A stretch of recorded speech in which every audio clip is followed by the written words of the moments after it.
नमस्कार विद्यार्थी मित्रांनो, मी शिवम पवार आणि आपण बघतोय स्पर्धा परीक्षेमध्ये विचारले जाणारे व्हेरी IMP प्रश्न आणि आजचा भाग आहे 16वा।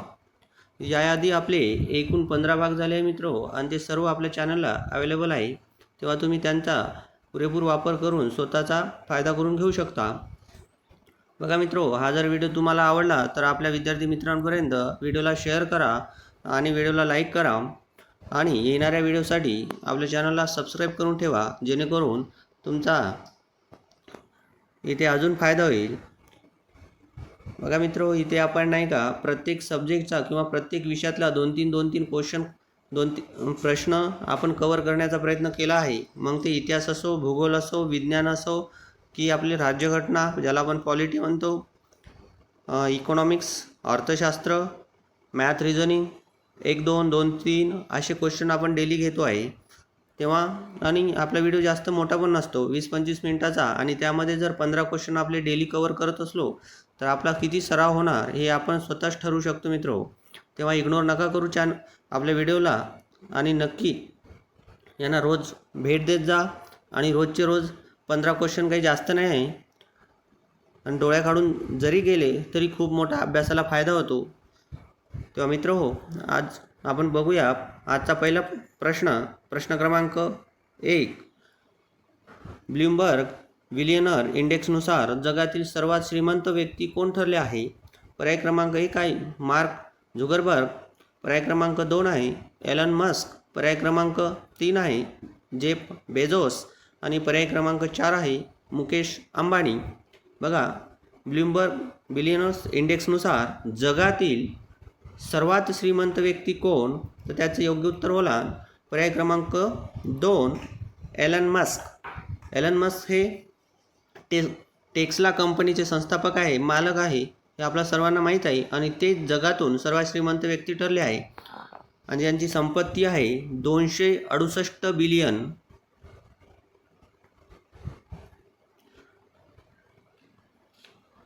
American dollar. आणि दुसऱ्या नंबरला आहे जेफ बेझोस। जेफ बेझोस हे कोण आहे आपल्या सर्वांना माहीत आहे, ॲमेझॉन कंपनीचे संस्थापक किंवा मालक,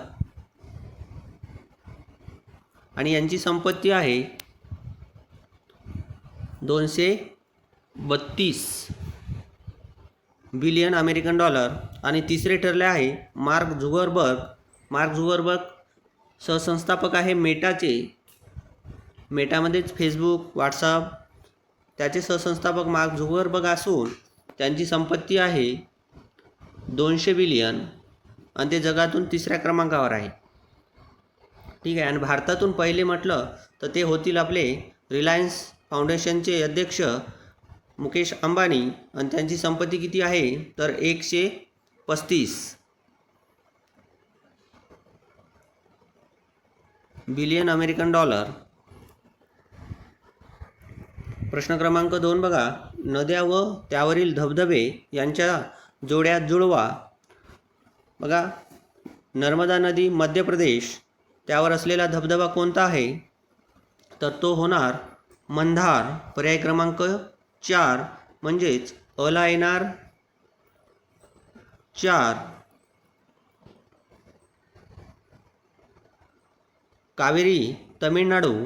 कावेरी नदीवर तमिळनाडूमध्ये कोणता धबधबा आहे तर तो आहे शिवसमुद्र, पर्याय क्रमांक त्याला योग्य जोडी होईल बला 1। आणि कला आहे चंबळ नदी राजस्थान, तर चंबळ नदीवर कोणता धबधबा आहे तर तो धबधबा आहे चुलिया नावाचा, तर चंबळ नदीसोबत जोडी लागेल 2 चुलिया। आणि शरावती कर्नाटक, हे आपल्या सर्वांना माहीत आहे, कोणता धबधबा आहे शरावती कर्नाटक हा जोग, पर्याय क्रमांक जोगडला 3। आणि हा जोग धबधबा शरावती नदी राज्य कर्नाटक हा आपल्या भारतातला सर्वात मोठा धबधबा आहे। कोणता? जोग धबधबा। तर जोड्या कसा होईल बघा, अला 4 बला 1 कला 2 आणि डला 3 असा पर्याय शोधू आपण। बघा, अला 4 बला 1 कला 2 आणि डला 3, तर पर्याय क्रमांक 4 मध्ये आहे मित्र हो, तेव्हा योग्य उत्तर होईल पर्याय क्रमांक 4 नर्मदा नदी, मंदार धबधबा, कावेरी नदी, शिवसमुद्र धबधबा, चंबळ नदी, चुलिया धबधबा आणि शरावती नदी कर्नाटक जोग धबधबा.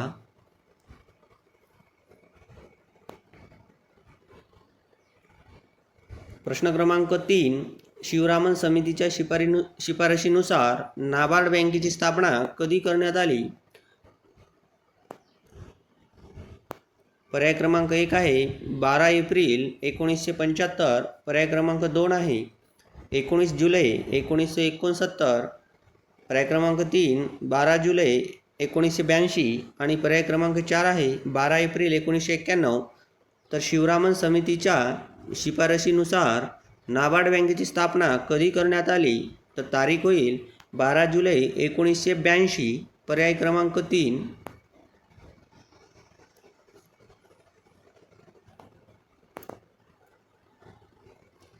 कृषी आणि ग्रामीण विकास बँक म्हणून याला ओळखले जाते.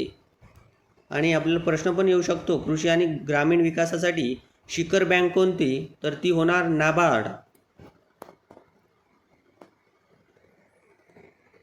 प्रश्न क्रमांक 4 1 मार्च 1932 रोजी चितगाव खटल्याचा निकाल लागला आणि त्यामध्ये खालीलपैकी कोणाला फाशीची शिक्षा देण्यात आली? बघा चितगाव खटला आपल्या सर्वांना माहीत आहे. कधीचा होता तो? 1930चा. आणि त्याचा निकाल लागला 1932 1 मार्चला. आणि त्यामध्ये जे क्रांतिकारी सहभागी होते त्यामधील जे लेडीज वर्ग होता त्यांना फाशी देण्यात आली नसून जो पुरुष वर्ग होता त्या दोघांना फाशी देण्यात आली होती. तर बघा एक होते सूर्यसेन,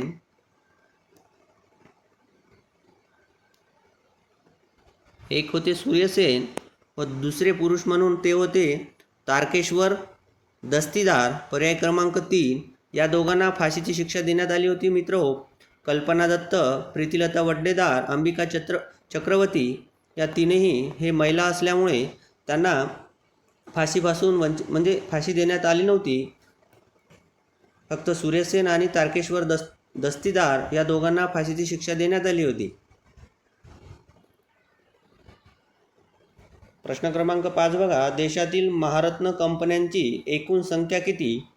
पर्याय क्रमांक 1 आहे 12, पर्याय क्रमांक 2 आहे 14, पर्याय क्रमांक 3 आहे 13 आणि पर्याय क्रमांक 4 आहे 15. बघा नुकतेच केंद्र सरकारने 3 नवीन कंपन्यांना महारत्न कंपन्याचा दर्जा दिला आहे. म्हणून आता महारत्न कंपन्यांची एकूण संख्या ती झाली आहे एकूण 13. पर्याय क्रमांक 3.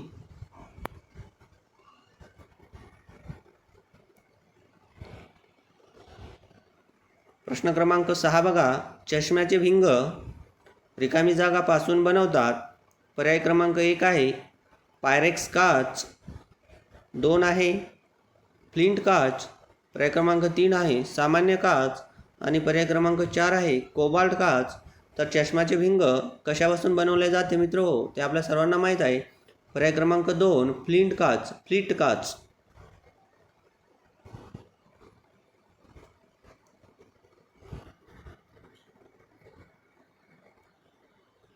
प्रश्न क्रमांक 7 2 अणूंना आयसोबार कधी म्हणतात? 2 अणूंना आयसोबार कधी म्हणतात?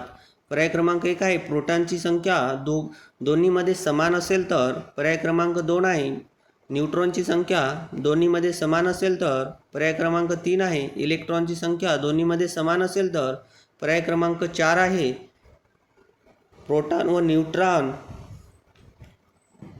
चे बेरीज दोन्हीमध्ये समान असेल तर.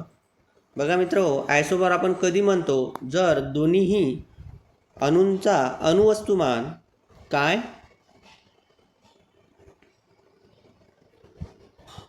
अणुवस्तुमान जर दोन्ही अणूंचे अणुवस्तुमान समान असेल तर त्यांना आयसोबार म्हणत असतो. बघा पर्यायानुसार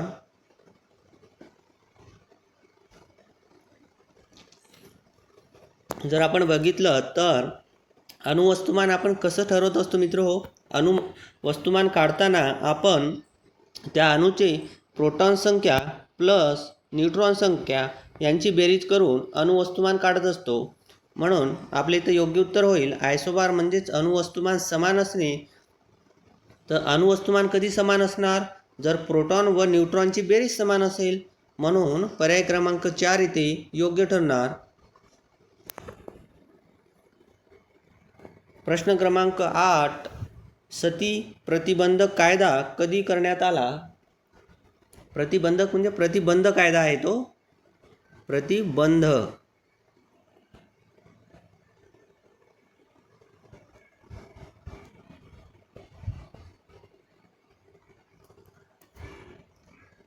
बंधक नसून प्रतिबंध. सती प्रतिबंध कायदा कधी करण्यात आला? पर्याय क्रमांक 1 आहे 1952, पर्याय क्रमांक 2 आहे 1929, पर्याय क्रमांक 3 आहे 1829 आणि पर्याय क्रमांक 4 आहे 1856. तर सती प्रतिबंध कायदा कधी करण्यात आला? तर तो करण्यात आला होता 1829 मध्ये. आणि कोणी केला? तर आपल्या भारताचे पहिले गव्हर्नर जनरल लॉर्ड बेंटिंक.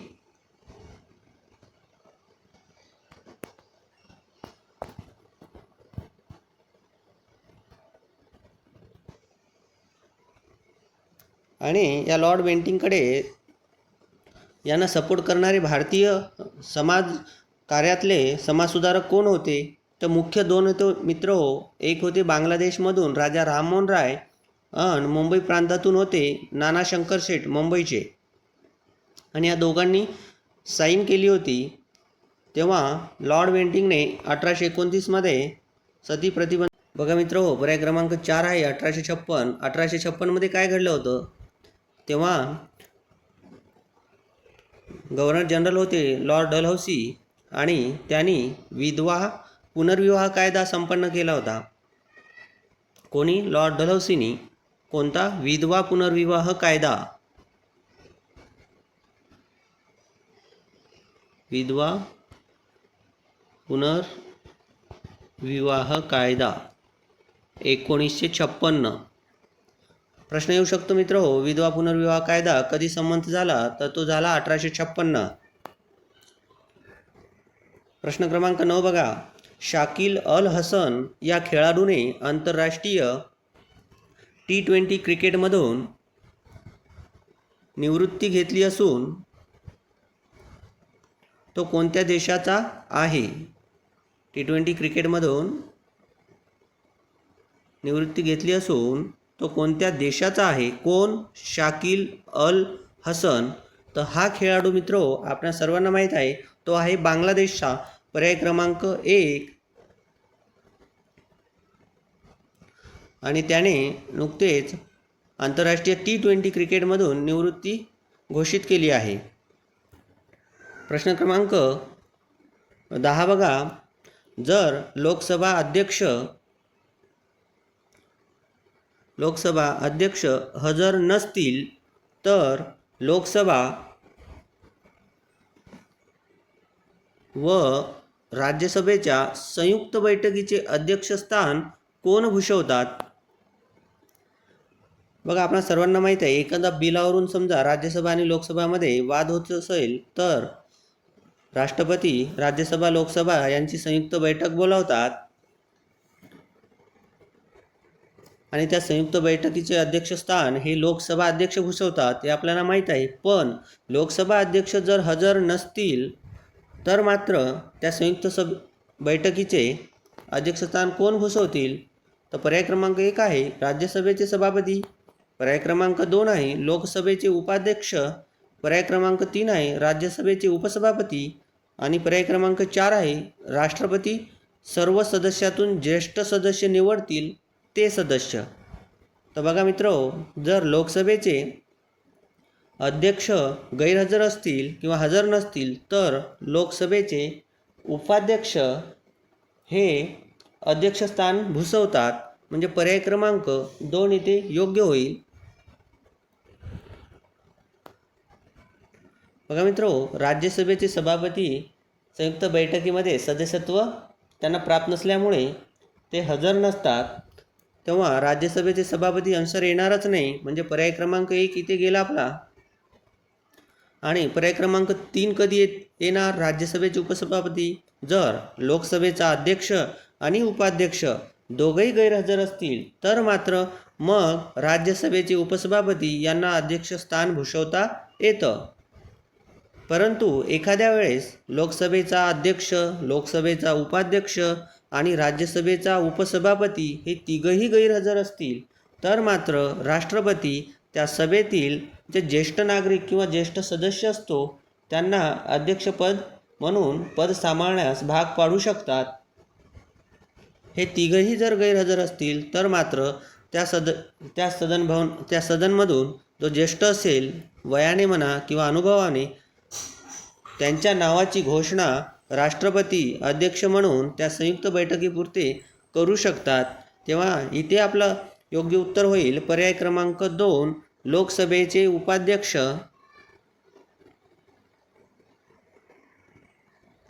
प्रश्न क्रमांक 11 86वी घटनादुरुस्ती कशाशी संबंधित आहे? बघा मित्रहो, 86वी घटनादुरुस्ती कधी करण्यात आली? तर ती करण्यात आली होती 2002 मध्ये. ठीक आहे. आणि ती कशाशी संबंधित आहे? पर्याय क्रमांक 1 आहे मतदाराचे वय 21 वरून 18 वर्ष करण्याबाबत. तर नाही, मतदाराचे वय 21 वरून 18 वर्ष करण्याबाबत ती घटनादुरुस्ती होती 61वी.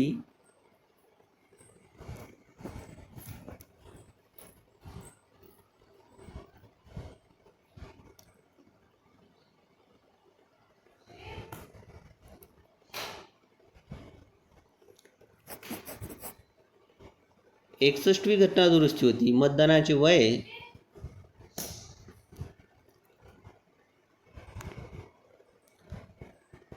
21 वरून 18 वर्ष करणे. कोणती घटनादुरुस्ती? 61वी. पर्याय क्रमांक 2 बघा, 6 ते 14 वर्ष वयोगटातील मुलांना सक्तीचे व मोफत शिक्षण. तर 86वी घटनादुरुस्ती मित्र हो याच्याशी संबंधित होती. बघा, 6 वर्ष ते 14 वर्ष वयोगटातील मुलांना सक्तीचे व मोफत शिक्षण. आणि ही घटनादुरुस्ती पास करण्यात आली 2002 मध्ये. तेव्हा योग्य उत्तर होईल पर्याय क्रमांक 2. पर्याय क्रमांक 3 बघा, पक्षांतर बंदी विरोधी कायदा. हे पण इथे होणार नाही. अनुसूचित जाती अनुसूचित जमाती स्वतंत्र आयोग निर्माण. हे पण इथे होणार नाही, कारण की ही घटनादुरुस्ती आहे 89वी.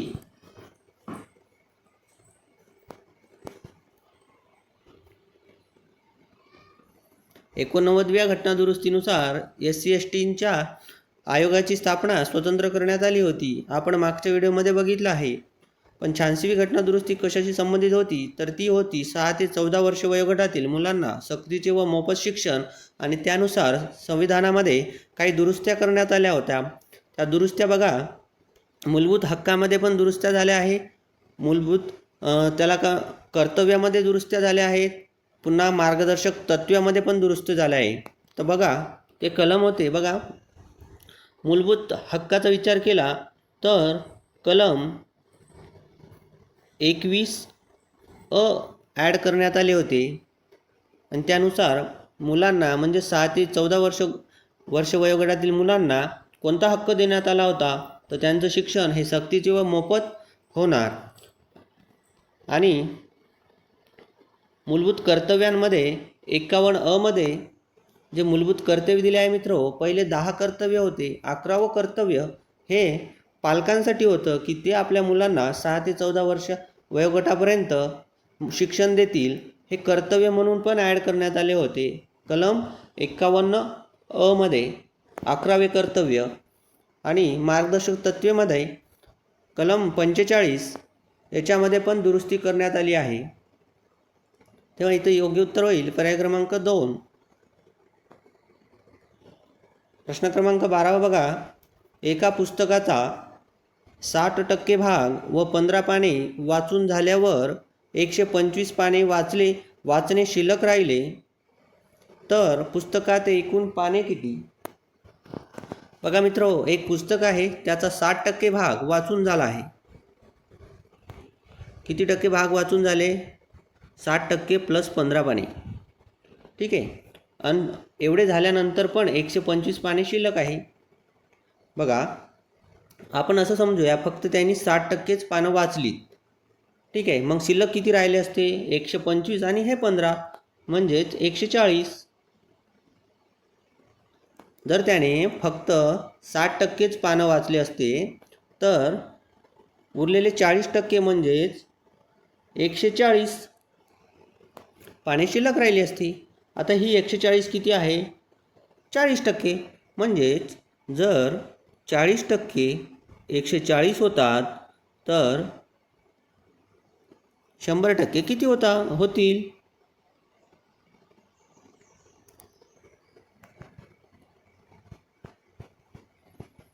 तेव्हा 140 गुणिला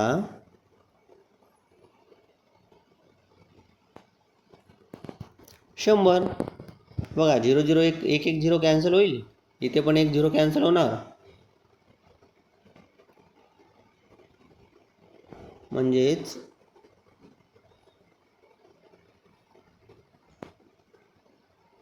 10 भागिले म्हणजे 140 गुणिला 10 भागिला 4.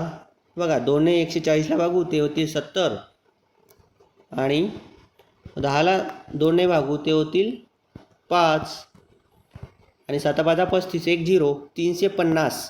तर ते पुस्तक किती पानाचे होते? 350. पर्याय क्रमांक 3. समजलं का? बघा, त्या विद्यार्थ्याने 60% भाग प्लस 15 पाने वाचली तरी 125 पाने शिल्लक राहिली होती. आपण असं समजूया त्याने फक्त 60%च पाने वाचली होती. म्हणजे हे 15 पाने आणि हे 125 पाने म्हणजे 140 पाने शिल्लक राहिली होती. पण ते 140 किती होणार? 40%. कारण की 60% वाचली आहे. म्हणजे 40%ला जर 140 पाने तर 100% म्हणजे पूर्ण पुस्तक किती पानाचं असेल? तर उत्तर होईल 350. पर्याय क्रमांक 3. प्रश्न क्रमांक 13 बघा. वस्तूच्या किमतीत 30% कपात केली त्यामुळे वस्तूचा खप 20% वाढला तर व्यवहारावर काय परिणाम होईल? बघा, वस्तूच्या किमतीमध्ये 30% कपात केली म्हणजे पहिले जी वस्तू 100 रुपयाची होती ती आता 70 रुपयाला झाली. आणि पहिल्यांदा वस्तूचा खप आपण मानूया 100च वस्तू खपल्या जात होत्या किंवा विकल्या जात होत्या. आता 20% वाढला म्हणजेच किती वाढेल? 120. पहिल्यांदा 100 रुपये किंमत होती तर 100 वस्तू विकल्या जात होत्या. आता 30% कपात केली किमतीमध्ये म्हणजे आता वस्तूची किंमत झाली 70 रुपये आणि खप वाढला तो 20%ने. म्हणजे पहिले 100 वस्तू विकल्या जात होत्या, आता 120 वस्तू विकल्या जात आहे. तर पहिले धंदा किती म्हणजेच पहिला व्यवहार किती होत होता? बघा 100 गुणिला 100 ते होतात 10,000. ठीक आहे. आणि ते 70 गुणिला 120 12 7 12 पंच 60 12 सक्कम 72 आणि 12 7 84 आणि हे 2 0 8400.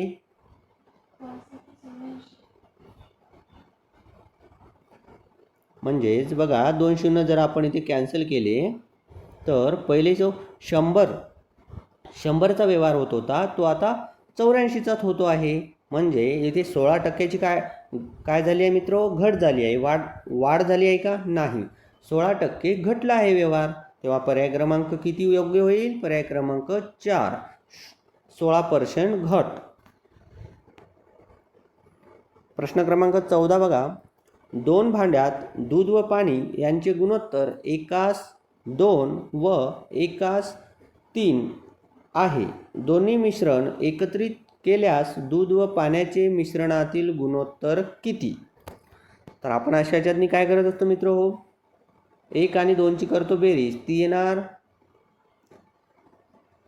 3 आणि 1 आणि 3ची काय करत असतो बेरीज, ते येतात 4. ठीक आहे. नंतर आपण 3 आणि 4चा काढत असतो लसावी.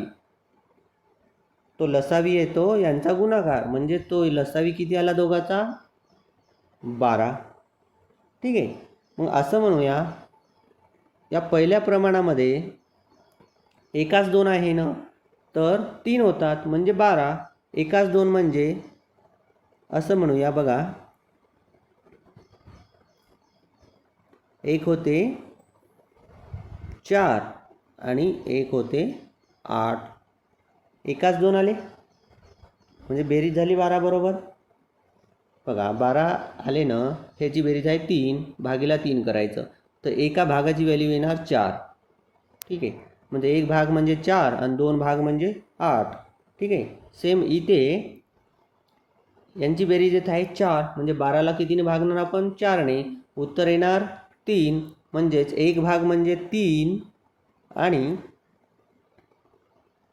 3 भाग म्हणजे 9. म्हणजे यांचं गुणोत्तर किती 3:9 येणार. म्हणजे बघा आता या भांड्यामध्ये टोटल 12 लिटर मानूया आणि या भांड्यात पण 12 लिटर. बघा 4 आणि 8 12, 3 आणि 9 12. आता दोघंही भांड्यातलं प्रमाण सारखं झालं आहे. बघा इथे दूध, पहिल्या भांड्यामध्ये दूध किती आहे 4 लिटर, पाणी किती आहे 8 लिटर. दुसऱ्या भांड्यामध्ये दूध आहे 3 लिटर, पाणी किती आहे 9 लिटर. तर हे दोन्ही जेव्हा मिक्स होतील तर बघा दूध दूध होतील, म्हणजे 4 आणि 3 7 आणि 8 आणि 9 17. म्हणजे नवीन जे एकत्रित केल्यानंतर नवीन जे मिश्रण बनते त्याचं गुणोत्तर, त्याचं दूध व पाणी यांचं गुणोत्तर किती येणार, तर ते येणार 7:17. पर्याय क्रमांक 2. काय केलं मित्रो, पहिले आपण नाही का त्या दोन्ही प्रमाणांची बेरीज करून त्याचा लसावी काढला 3 व 4चा, तो आला 12.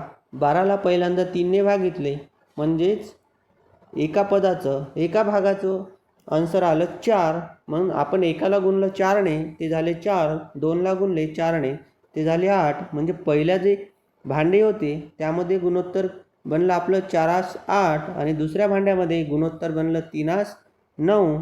दोघांची बेरीज आता 12-12 येत आहे. म्हणजेच भांड्याचं प्रमाण हे सारखं झालं आहे.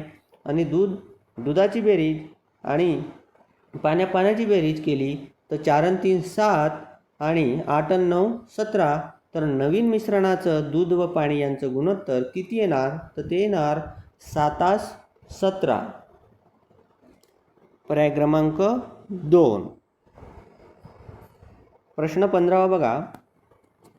बघा मित्र हो, 50 48 47 48 50 52 48 46 11 या संख्येचा अनुक्रमे मध्य व बहुलक काढा.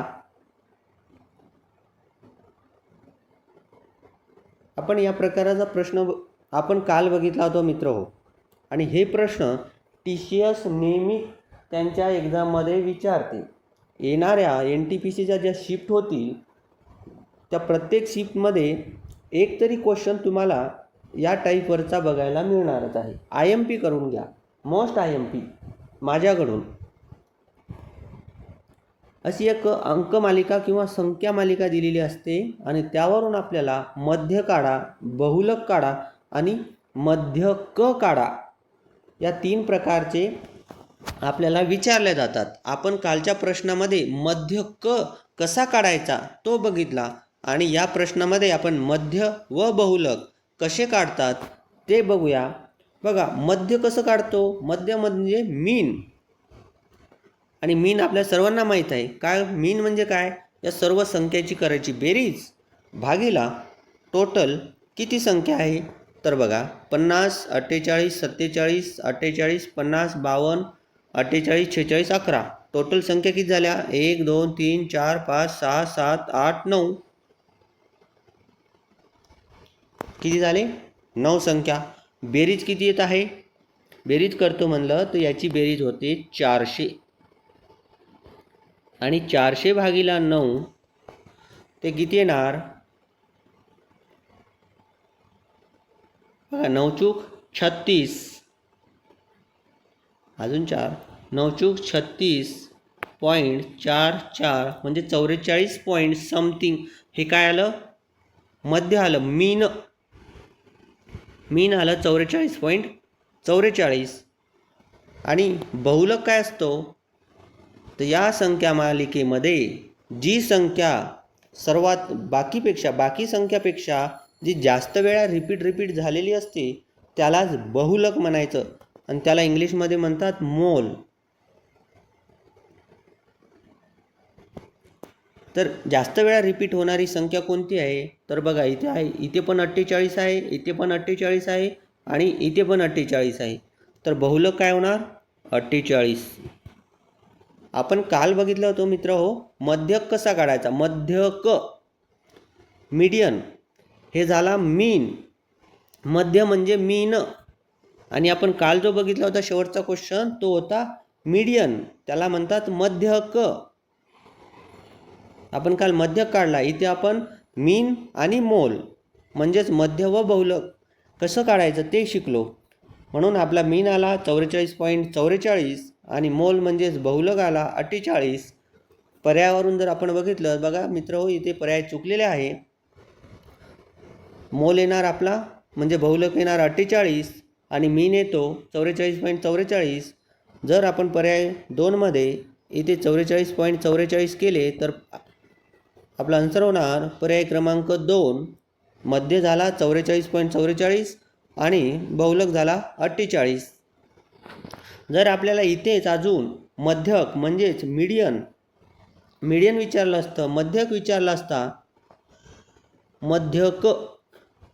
मध्यक विचारला असता तर आपण काय केलं असतं या संख्या मालिकेला चढत्या क्रमाने मांडणी केली असती आणि जी संख्या मध्ये येते एकूण 9 संख्या आहेत तर 5व्या क्रमांकाची संख्या ही मध्ये येणार तर मध्यक किती आला असता बघा 11 नंतर चढत्या क्रमांकाने 47 नंतर 48 आणि 48 म्हणजेच 5व्या क्रमांकाची संख्या ही 48 आली असती आणि तोच आपला बहुलक म्हणजे तोच आपला मध्यक म्हणजेच मीडियन झाला असता.